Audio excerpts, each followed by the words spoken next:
Om Shanti. Daily मुरली शुरू करने से पहले बाबा के गीत की बहुत बहुत प्यारी और अर्थ से भरी हुई गीत की लाइन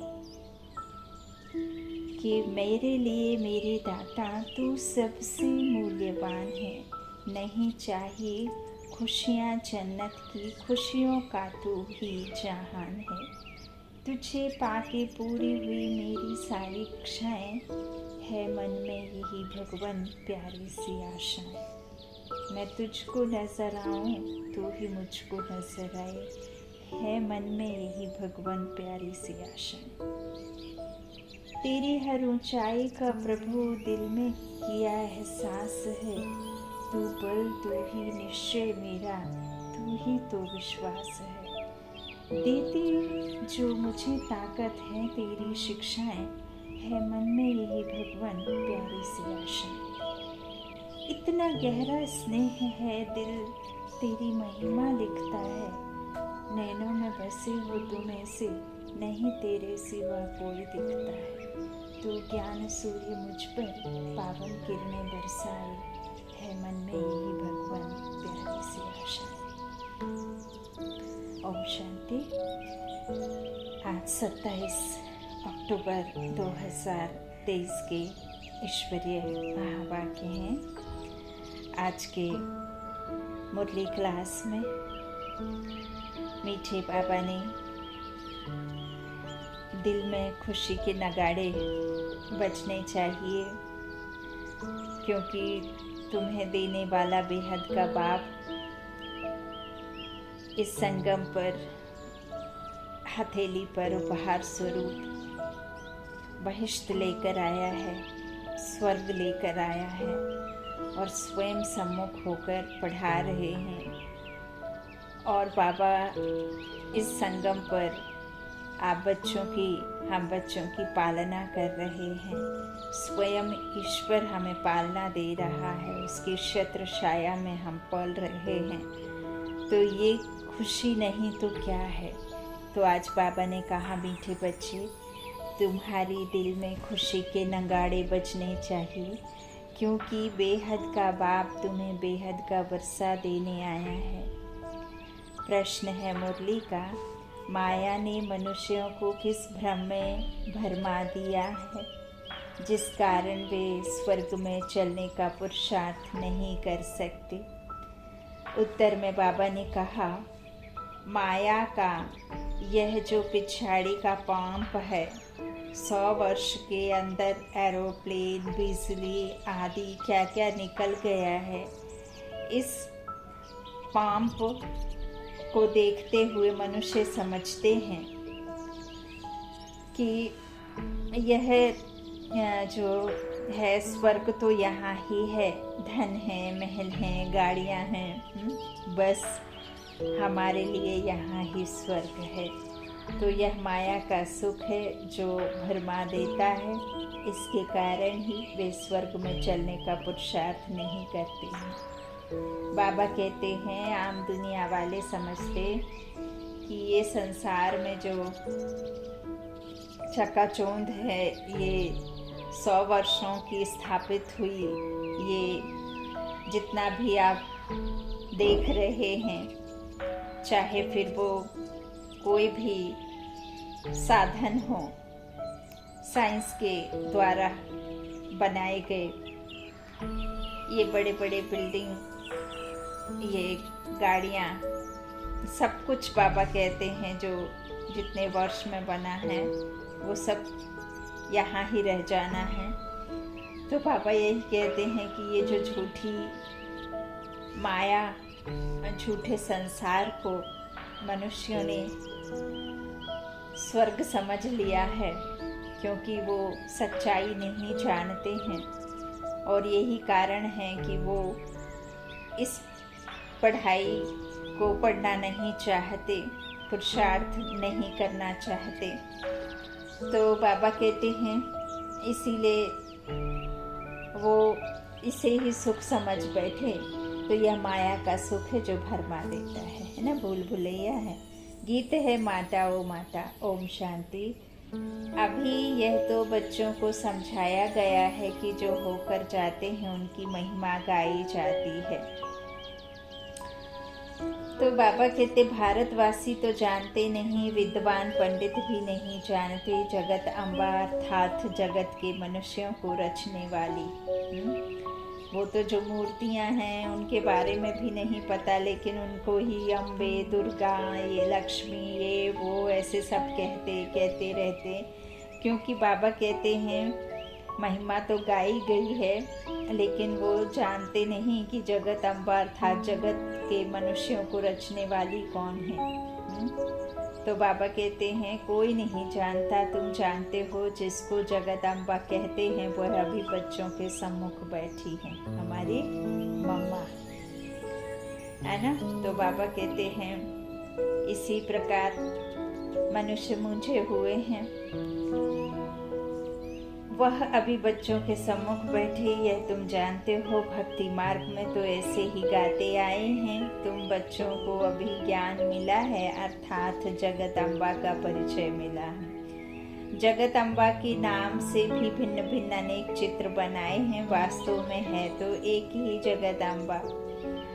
उनको ही काली कहो, सरस्वती कहो, दुर्गा कहो, ढेर नाम रखने से मनुष्य मूझ गए हैं। अब जैसे आपके तन में जो आत्मा आई है, तो भल आजकल ये फिल्टर ये वो ऐसे वैसे सब लग गए, तो थोड़ा थोड़ा आपका जो है स्किन का कलर बदल जाएगा, या थोड़ा बहुत आपका कहना चाहिए कि लुक चेंज हो जाएगा, थोड़ा 19-20 या 20-21 मान लीजिए। लेकिन यदि आप ये कहें कि आपका मेकअप के द्वारा या किसी फिल्टर के द्वारा आपके फीचर्स चेंज हो जाएंगे, आपके नक्श बदल जाएंगे, नाक नक्श बदल जाएंगे, तो ये तो असंभव है ना। मेकअप से एक हद तक ही आपको बदलाव डाल सकते हैं, लेकिन आजकल तो आडम्बरी दुनिया है और भी साधन निकाल लिए हैं।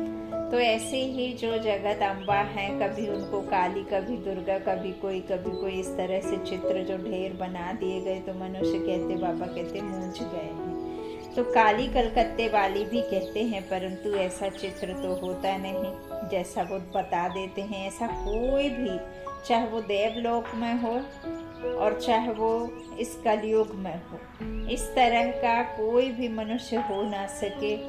बाबा कहते हैं मैक्सिमम जो हाइट है वो होती ही है 6 फुट, 8 फुट 10 फुट का कोई मनुष्य हो ना सके। 4 भुजाओं वाला, 3 आँखों वाला, सर पे सींग उगे रहने वाला, दुनिया में कोई मनुष्य ऐसे होता नहीं। लेकिन आजकल देखो बहुत कुछ देखने को मिलता है। तो आजकल जो ये चल गया है आर्टिफिशियल फिल्टर्स आ गए हैं, जिसके द्वारा आप कुछ भी बना सकते हैं, तो फिर बना करके वो चित्रों में भी ऐसे डालते हैं। तो बाबा कहते हैं इस तरह कलकत्ते वाली भी कहते, परंतु ऐसा चित्र तो होता नहीं। बात कहते हैं यह सब भक्ति मार्ग की सामग्री है। जब से भक्ति मार्ग शुरू होता है तब से रावण राज्य भी शुरू होता है। यह तो मनुष्य जानते नहीं कि रावण क्या है, राम क्या है। वर्ष जलाते आ रहे हैं, रावण तो जला नहीं। यदि किसी को एक बार जला दो, उसको खत्म कर दो। इवन आप पेपर को भी, कोई लिखी हुई चीज़ है उस पर पेपर पर, और आप यदि उसे जला देते हैं तो प्रूफ सहित वो ख़त्म हो जाता है। फिर आपके पास में वही पेपर हूबहू वही राइटिंग के साथ, वही साइन के साथ में दोबारा वापस नहीं आ सकता। जब निर्जीव चीज़ों को आप जला करके ख़त्म कर देते हो, तो रावण को तो आप कब से जलाते आ रहे हो, फिर भी वो ख़त्म क्यों नहीं हुआ?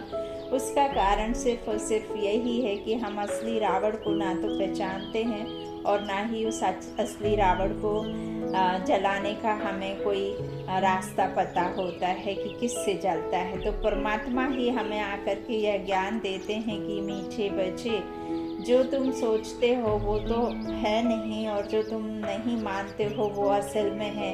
तो मैं जो कहता हूँ कि रावण कोई रंग रूप लेकर के नहीं है, जो आपके अंदर में आसुरी अवगुण है, जो काम क्रोध मोह लोभ अहंकार द्वेष घृणा है, यही रावण है।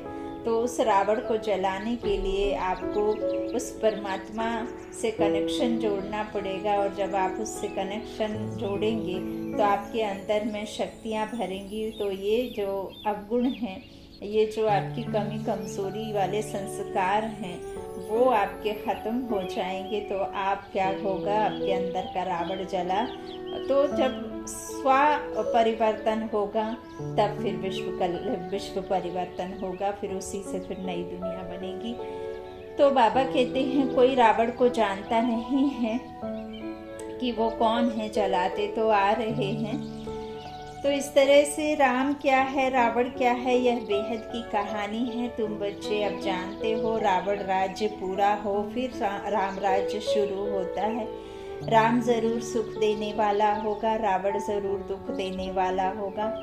भारत में रावण राज्य है तो उनको शोक वाटिका कहा जाता है। बाप ने समझाया है तुम सब रावण राज्य में तुम भ्रष्टाचारी बन गए हो। तो बाबा क्या कह रहे हैं, बाप ने समझाया है तुम सब इस समय रावण राज्य में हो। मुख्य भारत की ही बात है। रावण राज्य में तुम भ्रष्टाचारी बन गए हो। राम अर्थात बेहद का बाप है, सुख देने वाला। जो त्रेता में राम आते हैं वो राम की बात बाबा नहीं कहते हैं। वो कभी आपको सुखी या उसके नाम से बेड़ा पार हो नहीं सकता जब तक निराकारी राम ना आए। तो बाबा कहते हैं मैं हूँ सुख देने वाला। इस समय सभी मनुष्य हैं आसुरी मत पर। बाकी रावण को कोई तशरीस वाला कोई रावण नहीं है। यह है 5 विकारों की मत, जिसको रावण मत कहा जाता है। शिव बाबा की मत है श्री मत। अभी आसुरी संप्रदाय है ना, यह बेहद की बात है। श्री मत से 21 जन्म सुख पाते हो, आसुरी मत से 63 जन्म सुख तुमने सुख। बाबा कहते हैं जो आसुरी मत थी उसमें तुमने सुख गंवाया है, और जो श्री मत है उससे तुमने सुख पाया है। तो बाबा कहते श्री मत से 21 जन्म सुख पाते और आसुरी मत से 63 जन्म तुमने दुख पाया है, सुख को गंवाया है। तो तुम जानते हो यह रावण है बड़े ते बड़ा दुश्मन, जिसको जलाते रहते हैं। समझते नहीं है कि आखिर इन रावण को जलाना हम बंद कब करेंगे।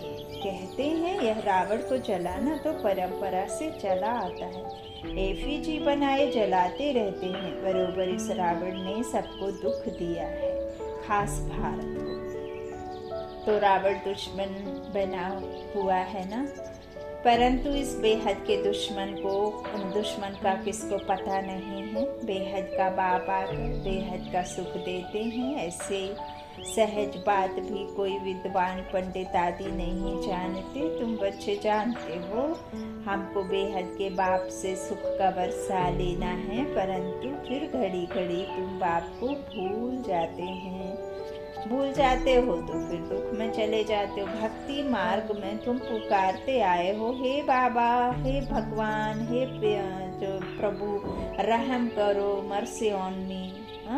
मर्सी तो करता रहता हूँ। जिस जिस भावना से देवताओं की पूजा करते हैं तो अल्पकाल का सुख जरूर देता हूँ, और कोई सुख दे नहीं सकता। क्योंकि आप भक्ति में जिस किसी को भी अपना मान करके पूजा पाठ अर्चना करते हो, इष्ट बना लेते हो, उसे तो खुद नहीं पता। बाबा कहते हैं कि तुम उसे पुकार रहे हो।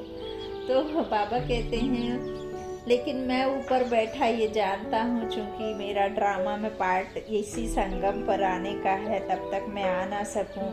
लेकिन वो पार्ट भी ऐसा है कि जब द्वापर में दुख की शुरुआत होती है तो सभी आत्माओं का पार्ट वहाँ होता तो नहीं है। धीरे धीरे उतरती हैं आत्माएं, शरीर लेती हैं। तो सबका जो स्टार्टिंग में आते हैं तो उनके सुख का समय होता है। तो सतो प्रधान से सतो रजो तमो में आना ही है।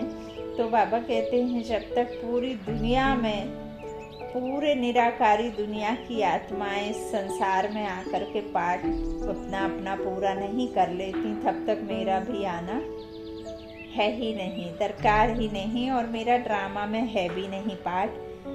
तो बाबा कहते हैं इस तरह से जो तुमको अल्पकाल का सुख मिलता है ना, जो साक्षात्कार होता है, तो वह भी जरूर मैं ही देता हूँ, और कोई सुख दे नहीं सकता। मैं ही हूँ सुख दाता, हरि दुख हरने वाला। तो भक्ति मार्ग में भी देने वाला मैं हूँ। कहते हैं ओ गॉड फादर, कहते हैं गॉड फादर ने यह दिया। अब भगवान के लिए कहते हैं, फिर ऐसे क्यों कहते हो यह धन फलाने साधु ने दिया, जबकि खुद देने वाला है ही एक बाप। गाते भी हैं हे भगवान हमारे दुख दूर करो, फिर ऐसे क्यों कहते फलाने साधु ने हमारा यह दुख दूर किया, बच्चा दिया। समझते हैं उनकी कृपा से सुख घनेरे सुख मिला। तो क्या समझते हैं कि जिसने आशीर्वाद दे दी, जिसने सर पे हाथ रख दिया, जिसने बोल दिया ठीक है तुमको बच्चा हो जाएगा या तुम्हारा ये काम बन जाएगा, तो क्या कहते हैं हम कि उस गुरु ने हमारे ऊपर कृपा की, उनकी कृपा से हमें ये सुख मिला। धंधे में फायदा होता है तो समझते हैं गुरु कृपा हुई, नुकसान होता है तो ऐसे नहीं कहते कि गुरु की कृपा हुई। कहते हैं क्या, सुना आपने? नहीं। तो विचारे भक्त लोग समझने बिगर जो आया सो कहते रहते हैं, जो सुनते उस पर फॉलो करते रहते हैं। यह भी ड्रामा है, इसमें भी दोषी बाबा किसी को नहीं ठहराते। तो यहाँ बाबा कहते हैं ना तो मुझे किसी धर्म की बुराई करनी है, ना शास्त्रों की, ना ड्रामा के किसी भी पार्ट की, किसी भी मनुष्य आत्मा की, किसी भी तरह के धर्म की। इस ज्ञान में बाबा बुराई नहीं करते, किसी के साथ में डिबेट नहीं करते। सिर्फ बाबा ये समझाते हैं कि क्या सत्य है और क्या असत्य है, क्या अच्छा है क्या बुरा है। यह परमात्मा हमें ज्ञान देते हैं। तो बाबा कहते हैं इस तरह से जो समझते हैं कि उसने हमें यह सुख दिया, लेकिन जब धंधे में फायदा नहीं होता तो ये नहीं कहते कि गुरु की कृपा हुई। हाँ, बेचारे भक्त लोग समझने बिगर जो आया सो कहते रहते हैं, जो सुनते उस पर फॉलो करते रहते हैं। यह भी ड्रामा है। अब बाबा कहते अब बाप आकर तुम्हें अपना बनाते हैं। बाप से प्रीत रखने में भी माया बहुत विघ्न डालती है, एकदम मुंह फिरा देती है। 21 जन्म का सुख देने वाले बाप से फारकती दिला देती है। बाप समझाते हैं भक्ति मार्ग और ज्ञान मार्ग में रात दिन का फर्क है। भक्ति करते करते क्या होता है, जब कंगाल बन जाते हैं तब फिर बाप आकर ज्ञान देकर क्या करते, 21 जन्म के लिए तुमको माला माल कर देते हैं। वह भक्ति तो तुम जन्म बाई जन्म करते रहे, अल्पकाल सुख मिलता है। दुखों बाबा कहते दुख तो बहुत है ना। बाप कहते हैं मैं आया हूँ तुम्हारा जो गंवाया हुआ राज्य है वह देने। तो इस तरह बेहद की बात हुई ना, बाकी और कोई बात नहीं। यह लक्ष्मी नारायण आदि वॉइसलेस देवताएं थे, उनों के महलों में किसने कुछ भी, बाबा कहते हैं इस तरह से उनके जो महल है ना उसमें क्या है, कैसे होंगे महल। बाबा कहते हैं उन्हों के महलों में कितने हीरे जवाहरात होंगे। तुम आगे चलकर बहुत कुछ देखेंगे। जितना नजदीक आते जाएंगे उतना स्वर्ग की सीन देखते जाएंगे। इन स्थूल नेत्रों से नहीं, दिव्य दृष्टि से साक्षात्कार होगा। कितनी बड़ी बड़ी दरबार होंगी, खिलाड़ियों पर सोने हीरे जवाहरों का कितना अच्छा श्रृंगार होगा। बस यह रात पूरी होकर दिन शुरू होगा। जो बैकुंठ तुम दिव्य दृष्टि से देखते हो वह प्रैक्टिकल में जरूर देखेंगे। जो विनाश दिव्य दृष्टि से देखा है वह फिर प्रैक्टिकल में देखेंगे। तुम्हारे अंदर तो खुशी के नगाड़े बजने चाहिए। हम बेहद के बाप से बेहद का वर्षा ले रहे हैं। यह चित्र तो कोई एक्यूरेट नहीं है, वह तुम सब दिव्य दृष्टि से देखते हो। अब जो भी बाबा कहते हैं कि सतयुग का बनाया या त्रेता का या 5 स्वरूप का, बाबा ने जो कहते हैं कि अपना चक्र फिराते रहो, 5 स्वरूप का अभ्यास करते रहो, तो बाबा कहते हैं ये जो चित्र सब में बनाया है, ये तो आपको सिर्फ दिव्य दृष्टि से इसको हम दिखा सकते हैं इन चित्रों के द्वारा, कि आपको आभास करा सकते हैं, आपको इस तरह से बता सकते, लेकिन यह चित्र तो कोई भी एक्यूरेट नहीं है। बाबा कहते हैं वह तुम सब दिव्य दृष्टि से देखते हो, वहाँ जाकर रास आदि करते हो, कितने चित्र आदि बनाते थे। तो इस तरह जो कुछ दिव्य दृष्टि से बाप ने दिखाया है वह फिर प्रैक्टिकल जरूर होगा। तुम जानते हो यह अच्छी दुनिया खत्म हो जाएगी, तुम यहाँ बैठे हो श्रीमत पर अपना स्वराज्य लेने के लिए, तो स्वराज्य लेने के पुरुषार्थ में बैठे हो। तो कहाँ वह भक्ति मार्ग, कहाँ है ज्ञान मार्ग। यहाँ भारत का हाल देखो क्या हुआ है, खजाने खाने के लिए अन्न नहीं है। बाबा देखो कैसे लिख रहे हैं कि भारत की कितनी बुरी हालत है, और हम कहते हैं ये 100 साल की जो दुनिया बसी हुई है उसे ही लोग स्वर्ग समझते हैं, और जो दुनिया में लोग इस तरह से बाहर घूम करके आ जाते हैं तो उनको ऐसा लगता है मानो है ये तो कभी गए ही नहीं, हाँ ये तो देखो कहीं जाते नहीं, इतना सब कुछ है फिर भी ये तो घूमते नहीं, हम तो फलानी जगह जा कर के आए, अरे वहाँ तो ऐसा ऐसा सुंदर, ऐसा लगता है मानो कुछ पूछो मत। और हम बच्चे बाबा के यूँ खुश होते हैं कि बाबा आपने दुनिया के नज़ारे नहीं दिखाए, लेकिन हमें वो दुनिया के नज़ारे आप दिव्य दृष्टि से दिखा रहे हो जो इस संसार की कोई भी शक्ति दिखा ना सके। आप उस ऊंचे स्थान पर और उस ऊंचाई की हमें यात्रा कराते हो, रूहानी जो बाबा यात्रा का हमें रास्ता दिखाते हैं बुद्धि से। उस यात्रा पर जब आप रहते हैं तो आपको हर एक चीज़ छोटी, हर एक शक्ति ओछी लगती है। तो बाबा कहते हैं कि इस प्रकार से लोग कहते हैं कि ऐसे सब है, हाँ तो खाने के लिए अन्न नहीं है, बड़े बड़े प्लान बना रहे हैं, टाइम है बाकी थोड़ा, उनका प्लान और तुम्हारा प्लान देखो कैसा है। यह बातें कोई शास्त्रों में नहीं है। रामायण आदि में कितनी कहानियाँ लिख दी हैं, परंतु ऐसे तो है नहीं। रावण को फिर वर्ष वर्ष क्यों जलाते हैं। अब बाबा कहते हैं भगवान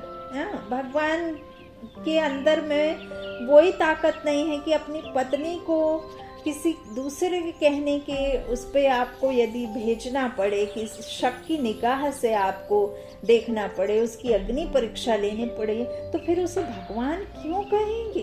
फिर लोगों ने अनेक बातें दे दी कि अरे वो तो फिर दुनिया राज्य जब चलाना है तो राज्य उनके हिसाब से, प्रजा के हिसाब से ही चलना है। घर वालों के लिए अगर आपने कुर्बानी दी तो क्या दिया आपने, जब तक जनता के लिए कुर्बानी नहीं दी तो अरे फिर वो जनता दुखी ही कहलाएगी, वो राम राज्य सुखी कैसे बन जाएगा। तो बाबा कहते ये सब कहानियाँ हैं, असल राम राज्य में किसी तरह का कोई भी दुख नहीं होता, ना प्रजा को और ना राजा रानी को, ना महलों में रहने वालों को और ना ही प्रजा में रहने वालों को। तो इस तरह बाबा कहते हैं रावण को फिर वर्ष वर्ष क्यों जलाते हैं। रावण को जलाया तो वह खत्म हो जाना चाहिए था। भक्ति मार्ग की आमदनी कैसी और ज्ञान मार्ग की आमदनी कैसी है। बाबा एकदम भंडारा भर देते हैं, उसके लिए मेहनत है, पवित्र जरूर रहना पड़े। गाते भी हैं अमृत छोड़ विष काहे को खाए। अमृत नाम से अमृतसर में एक तालाब बना दिया है, तालाब में डुबकी मारते हैं। अब बाबा कहते हैं उसमें डुबकी मारने से या कहीं भी जा कर के नदियों में स्नान करने से, उन्होंने कहा गंगा पतित पावनी है, उन्होंने कहा अमृतसर में हमने स्नान किया, तो आपने अमृतसर में स्नान करके ज्ञान अमृत तो नहीं पिया ना। आपकी आत्मा को शुद्ध बनाने लिए तो ज्ञान सागर आए, तभी ज्ञान अमृत आपको मिल पाए। तो बाबा कहते इस तरह से क्या हुआ है, पवित्र जरूर रहना पड़े, लेकिन गाते भी हैं अमृत छोड़ विष काहे को खाए। तो अमृत नाम से अमृतसर में एक तालाब बना दिया, तालाब में डुबकी मारते हैं। मानस सरोवर नाम का भी एक तालाब बना दिया है, मानस सरोवर का अर्थ भी नहीं समझते हैं। मानस सरोवर अर्थात निराकार परम पिता परमात्मा ज्ञान सागर मनुष्य के तन में आकर यह ज्ञान सुनाते हैं। मनुष्यों ने कथाएं आदि कितनी बैठ बनाई हैं। सर्वशास्त्रमय शिरोमणि गीता, फिर उसमें श्री कृष्ण वाच लिख दिया है। फिर श्री कृष्ण के लिए भी कितनी बातें लिखती हैं। सर्प ने 10 स्त्रियों को भगाया, कितने झूठे कलंक हैं। अभी तुम समझ जा सकते हो, श्री कृष्ण की तो बात ही नहीं है। यह तो ब्रह्मा द्वारा परमपिता परमात्मा सभी वेदों, शास्त्रों, ग्रंथों का सारबट समझाते हैं, है ना, बतलाते हैं सम्मुख होकर। तो नंबर 1 है श्रीमद् भगवत गीता। भारतवासियों का धर्मशास्त्र एक ही है, उसको खंडन कर दिया है। तो बाकी जो बाल बच्चे वेद शास्त्र हैं सब खंडन हो गए हैं। बाप कितनी अच्छी रीति समझाते हैं, फिर भी चलते चलते माया के थप्पड़ खाते रहते हैं, धारणा नहीं होती है। यह है युद्ध स्थल। तुम हो बच्चे जो ब्राह्मण बने हो। गीता आदि में तो कोई ऐसी बातें लिखी नहीं हैं, ब्रह्मा की मुखवंशावली है, ब्रह्मा द्वारा यज्ञ रचा गया। बाबा कहते रुद्र ज्ञान यज्ञ तो बरोबर है, फिर युद्ध का मैदान कहाँ से आया? गाया भी हुआ है राजा अश्वमेध यज्ञ। यह जो रथ है उसको हम बलि चढ़ाते हैं। अब ये जो शरीर रूपी रथ है ना, घोड़ा, इसे बलि चढ़ाते हैं। तो वह फिर दक्ष प्रजापिता का यज्ञरज घोड़े को बैठ स्वाहा करते हैं। अब क्या क्या लिख दिया है तुम जानते हो। सतयुग में भारत स्वर्ग था तो जरूर वहाँ बहुत थोड़े ही होंगे देवी देवताएं, थोड़े थे। हाँ, बाबा कहते अकेले देवी देवता थोड़े थे। तो देवी देवता की जो धरनी पर रचना परमात्मा के द्वारा रची जाती है, तो उस धरनी पर जो पाठ बजाने वाले होते हैं ना, वो थोड़े होते हैं। तो जमुना के कंठे पर बरोबर राज्य होगा, सिर्फ देवी देवताएं राज्य करते होंगे। वहाँ तो गर्मी आदि होती नहीं जो कश्मीर शिमला आदि जाना पड़े। ये तो सब बाय प्लॉट है, बाबा कहते हैं। तो सब खत्म, तब भी बिल्कुल सतो प्रधान हो जाते हैं। बाबा कहते यह भी समझने वाले समझें। इस तरह से बाबा तो समझाते हैं, लेकिन कई फिर बाबा कहते हैं समझते नहीं हैं, है ना। तो कितना फर्क है। बाबा कहते सतयुग को स्वर्ग कहा जाता है, कलयुग को नर्क कहा जाता है। द्वापर को इतना नर्क नहीं कहेंगे। त्रेता में भी 2 कला कम होती हैं, सबसे जास्ती सुख स्वर्ग में है। कहते हैं फलाना स्वर्ग पधारा, परंतु स्वर्ग का अर्थ नहीं समझते हैं। स्वर्गवासी हुआ तो जरूर नर्क में था ना। हर एक मनुष्य नर्क में है। अभी बाप तुमको बेहद का राज्य देते हैं, वहाँ सब कुछ तुम्हारा होगा, तुम्हारी पृथ्वी, तुम्हारा आकाश। तुम अटल अखंड शांतिमय राज्य करेंगे। बाबा कहते हैं दुख का नाम ही नहीं होगा तो उसके लिए कितना पुरुषार्थ करना चाहिए। अवस्थाएं अच्छी रीति पुरुषार्थ करते हैं। तो बाबा कहते हैं क्यों नहीं हम भी पुरुषार्थ कर वर्षा ले में अच्छी रीति करते ना। तो बाबा क्या कहते हैं कि ये सब आकाश, ये सब तुम्हारा ही होगा ना। तो ये तो तुम्हारा अटल अखंड शांति महाराज तुम करोगे तो तुम दुख का नाम ही नहीं होगा। तो उसके लिए कितना पुरुषार्थ करना। अवस्थाएं बच्चों की कैसी हैं जानते भी हैं। हमारे मम्मा पापा बहुत अच्छी रीति पुरुषार्थ करते हैं, क्यों नहीं हम भी पुरुषार्थ कर ले में देख करके तो करना। तो बाप कहते हैं बच्चे थक मत जाना, श्रीमत पर चलते रहना। श्रीमत को कभी भूलना नहीं, इसमें बड़ी सावधानी चाहिए। जो कुछ करो पूछो बाबा हम इसमें मूंझते हैं, इसे करने में हमारे ऊपर कोई पाप तो नहीं लगेगा। बाबा कभी कोई से लेता नहीं है। आप कितना भी ईश्वर के लिए करो, आप कहते हो ईश्वर के लिए कर रहे हैं, लेकिन बाबा कहते हैं जो भी मैं तुमसे कहता हूँ वो सब तुम्हारे को ही जाना है लौट करके, मेरे पास कुछ भी नहीं आना है। तो बाबा कहते हैं मैं नहीं लेता हूँ, दाता भला किससे लेगा। हाँ, जो खुद देता है। तो भक्ति मार्ग में भी ईश्वर अर्थ दान करते हैं तो रिटर्न में फिर लेते हैं। श्री बाबा लेकर क्या करेंगे? उनको कोई महल तो नहीं बनाने हैं। सब कुछ बच्चों के लिए करते हैं, मकान बनवाते हैं, वह भी तुम्हारे पिछाड़ी में रहने लिए। बाबा कहते हैं जो भी ये दुनिया में, अभी तो मुरली ये पुरानी है ना, बाबा के जाने से पहले मुख से उच्चारी गई है, तो उस टाइम की मुरली में बाबा ने लिखा है कि मकान बनवाते हैं वह भी तुम्हारे लिए, तो पिछाड़ी में रहने लिए, क्योंकि जास की वृद्धि होनी है ना, तो अभी तो और होगी। तो बाबा कहते तुम्हारा यादगार मंदिर भी यहाँ है, तुम भी यहाँ बैठे हो। जो सर्विसेबल बच्चे हैं वह आगे चल बहुत रौनक देखेंगे, यहाँ बैठे बैठे चक्र लगाते रहेंगे स्वर्ग में, फिर वहाँ जाकर महल बनाएंगे। मकान की कंपटीशन होती है ना। अभी 100 वर्ष में कितना बनाया है भारत को, जैसे बहिष्ठ बना दिया है, तो वहाँ 100 वर्ष में समझते हो क्या नहीं होगा। साइंस सारी तुमको वहाँ काम में आती है, साइंस का सुख ही वहाँ है, यहाँ तो दुख है। साइंस पर कितनी मेहनत करते हैं तुम बच्चे, समझते हो कि यह सिर्फ क्या है, फाफा मार रहे हैं। बाबा कहते अपनी बड़ाई कर रहे हैं, फाफा माना अपनी बड़ाई कर रहे हैं। अल्पकाल क्षणभंगुर सुख है, यह माया का पिछाड़ी का पंप है। यह एरोप्लेन रॉकेट आदि में बाबा कहते हैं अभी जाते हैं। आगे यह सब साधन थे नहीं, बाबा कहते कुछ भी नहीं थे ये सब साधन जो भी हम देख रहे हैं ना, तो बिजली आदि भी नहीं थी।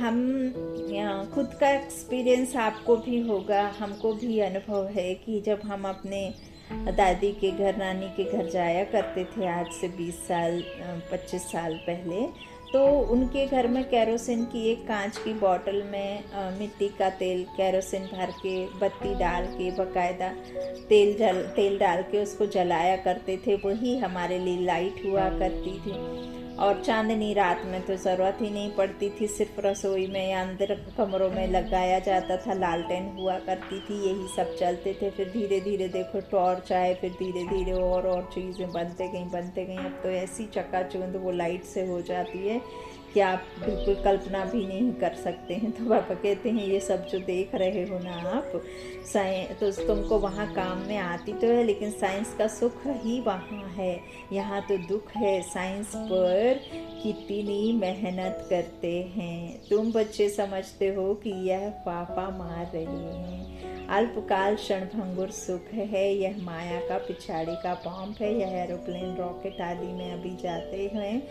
आगे यह सब साधन थे नहीं, बिजली आदि भी नहीं थी, यह सब है माया का सुख जो मनुष्य को भरमाता है। मनुष्य समझते हैं बस यही स्वर्ग है, विमान आदि स्वर्ग में थे, अभी स्वर्ग है ना। बाबा क्या कहते हैं, अभी स्वर्ग है ना। यह नहीं समझते कि स्वर्ग के लिए तो अब तैयारी हो रही है। इस तरह समझते हैं धन है, महल है, बस हमारे लिए यहाँ ही स्वर्ग है, यहाँ सब कुछ तो अच्छा, तुम्हारी तकदीर में यही स्वर्ग है। हमको तो मेहनत कर सच्चे सच्चे स्वर्ग में चलना है, जिसके लिए तुम पुरुषार्थ करते हो। बाबा कहते हैं पुरुषार्थ में ढीला नहीं पड़ना है, गृहस्थ व्यवहार में रहे, पुरुषार्थ करना, सर्विस करनी है। खुद पवित्र बन फिरो, अपने मित्र संबंधियों आदि को भी लायक बनाओ, मीठी मीठी बातें सुनाओ। बाबा ने तो बाप की पॉइंट बहुत अच्छी तरह से समझाई है। वर्षा बाप से मिलता है जायज का। आश्रम मीठे मीठे सिकिलत है बच्चों प्रति, माता पिता बाप दादा का याद प्यार और गुड मॉर्निंग। रूहानी बाप की रूहानी बच्चों को नमस्ते। हम रूहानी बच्चों की रूहानी माता पिता बाप दादा को याद प्यार और गुड मॉर्निंग। अच्छा, आज धारणा के लिए मुख्य सार बाबा ने पहला कहा, पुरुषार्थ में कभी भी थकना नहीं है, बड़ी सावधानी से श्रीमत पर चलते रहना है, मूंझना नहीं है। अलबेलापन, मूंझना है ना, मैं पनाना, देह भान में आना, ये सब नहीं। बाबा कहते हैं दूसरा कोई भी पाप कर्म नहीं करना है। सच्चे स्वर्ग में चलने लिए पवित्र बनने और बनाने की सेवा करनी है। वरदान है वरदानी बाप का। निश्चय बुद्धि बन लौकिक में अलौकिक भावना रखने वाले डबल सेवाधारी ट्रस्टी का। कई बच्चे सेवा करते करते थक जाते हैं, सोचते हैं यह तो कभी बदलना ही नहीं, तो इस तरह कभी बदलना ही नहीं है, ऐसे दिल शिकस्त नहीं बनो। निश्चय बुद्धि बन, मेरेपन के संबंध से न्यारे हो चलते चलो। कोई आत्माओं का भक्ति का हिसाब चुकतो होने में थोड़ा समय लगता है, इसलिए धीरज धर, साक्षीपन की स्थिति में स्थित हो। शांत और शक्ति का सहयोग आत्माओं को देते रहो। लौकिक में और लौकिक भावना रखो और डबल सेवाधारी ट्रस्टी बनो। अच्छा, स्लोगन है, अपनी श्रेष्ठ वृत्ति से वायुमंडल को श्रेष्ठ बनाना यही सच्ची सेवा है। अपनी श्रेष्ठ वृत्ति से वायुमंडल को श्रेष्ठ बनाना यही सच्ची सेवा है।